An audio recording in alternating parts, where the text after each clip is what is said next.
जय माता दी। मैं हूं हेमा भारती और आप देख रहे हैं मेरा चैनल माँ हेमा चैनल। तो फ्रेंड्स, एक और नए वीडियो में बहुत बहुत स्वागत है आप सबका। उम्मीद करती हूँ कि आप सब स्वस्थ होंगे, मस्त होंगे और जहाँ कहीं भी होंगे बहुत खुश होंगे। तो चलिए फ्रेंड्स, इस वीडियो में जानते हैं कि शास्त्र के अनुसार पत्नी के वो कौन से 5 जरूरी अधिकार हैं जिसे हर पत्नी को जानना जरूरी है। तो चलिए जानते हैं इस वीडियो में पत्नी के अधिकार। तो अगर आपको मेरा वीडियो अच्छा लगता है तो लाइक शेयर कमेंट कर दीजिएगा। मेरे चैनल में नए हैं तो चैनल को सब्सक्राइब कर दीजिएगा, बेल आइकन प्रेस कर दीजिएगा ताकि मेरे वीडियो के नए नोटिफिकेशन सबसे पहले आप तक पहुंचे।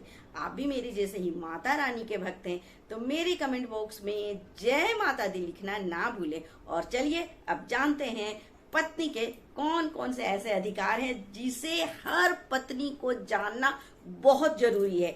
देखिए, मैं बहुत जरूरी कर रही हूँ, इसलिए कर रही हूँ क्योंकि ये शास्त्र में कहा गया है।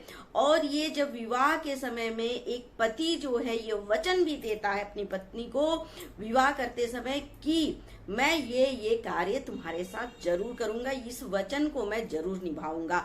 लेकिन कहीं ना कहीं पति चूक जाते हैं और पत्नी इन अधिकारों को अच्छी तरह से जानती भी नहीं है। तो चलिए मैं एक एक करके जल्दी जल्दी आपको उन अधिकारों को बताती हूँ और आप देखते रहिए अच्छे से मेरा पूरा वीडियो अंत तक, ताकि आप पूरे 5 जो अधिकार हैं उसे अच्छे से समझेंगे। तो नंबर 1, पहला अधिकार जो है वो है कि पति का कर्तव्य है कि पत्नी को हर एक चीज से संपन्न रखे, हर एक चीज उन्हें दे, किसी तरह का कोई कमी ना हो और पत्नी की बढ़ चढ़ करके रक्षा करे। किसी भी तरह का उसे ऐसा ना छोड़ दें कि उसे किसी तरह का कोई तकलीफ हो, परेशानी हो, तो उसे हर तरह से सुखी संपन्न रखें, उसकी आत्मा से बिल्कुल आप रक्षा करें।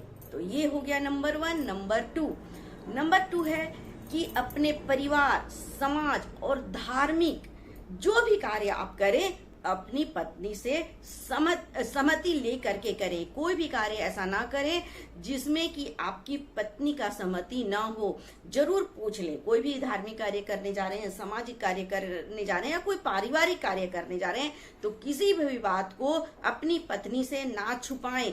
जरूर से जरूर उन्हें बताएं, उनसे सलाह लें। इतना तक कि सिर्फ बताना नहीं है, उनसे सलाह लेना है, मशविरा करना है और तब इस तरह से पारिवारिक, सामाजिक और धार्मिक कार्य आपको करना है।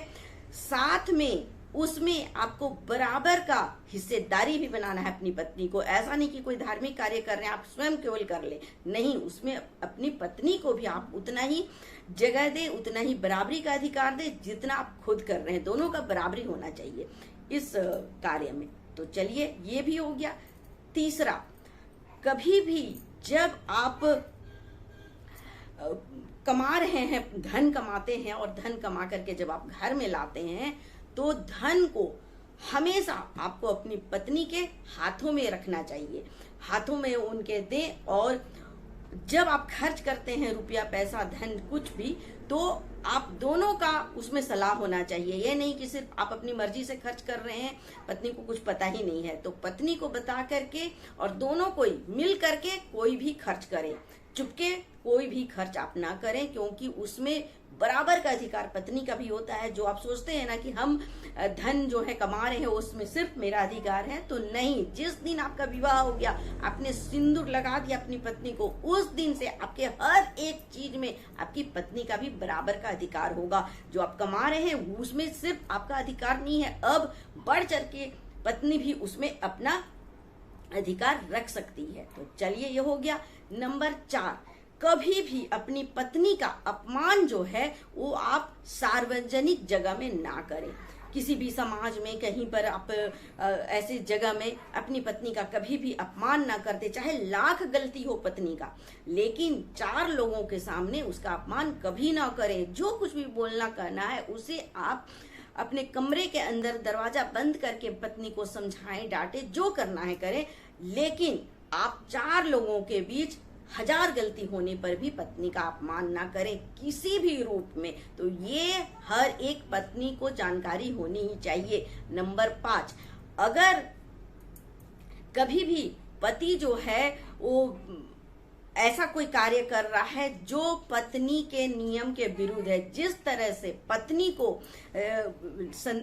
निर्देश दिया जाता है कि पत्नी को अपने में ही रहना है, अपने पति को छोड़ करके किसी के तरफ भी आंख उठा करके नहीं देखना है या पतिव्रता धर्म को निभाना है, तो उसी तरह से पति के लिए भी यही निर्देश है कि पति को भी अपनी पत्नी को छोड़ करके कहीं भी अपना ध्यान नहीं भटकाना है, ना ही कभी भी अपने नजर को ऊपर उठा करके किसी पर स्त्री को देखना है। ये शास्त्र के नियम मैं आपको बता रही हूँ, ऐसा नहीं कि अपने से मन बना करके और मैं आपको बता रही हूँ, ऐसा नहीं है। मैं एक एक चीज खोज करके छानबीन करके आपके लिए लाती हूँ, शास्त्रों को पढ़ती हूँ, मैं पुस्तक पढ़ती हूँ, धर्म ग्रंथ पढ़ती हूँ, पूजा पाठ से जुड़ी रहती हूँ और हर एक ऐसे नियम को जानने का कोशिश करती हूँ जिससे कि हमारा समाज, हमारा देश, हमारा जो अपना दिनचर्या है वो सुखी संपन्न रहे और हम सब सुखी रहें।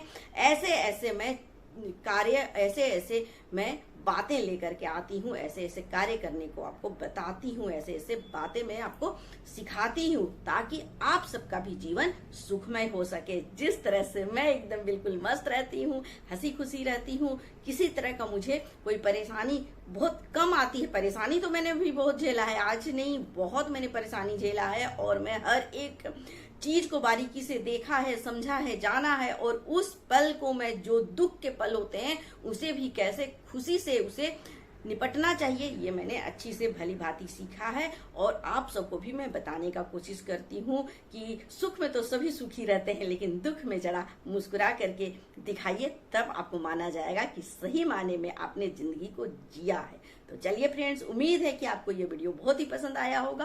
तो ऐसे ही अच्छे वीडियो देखने के लिए मेरे वीडियो को देखते रहें। तो आज के लिए बस इतना ही, अगले वीडियो में नए विषय के साथ फिर मिलते हैं। तब तक के लिए मुझे आज्ञा दीजिए। जय माता दी।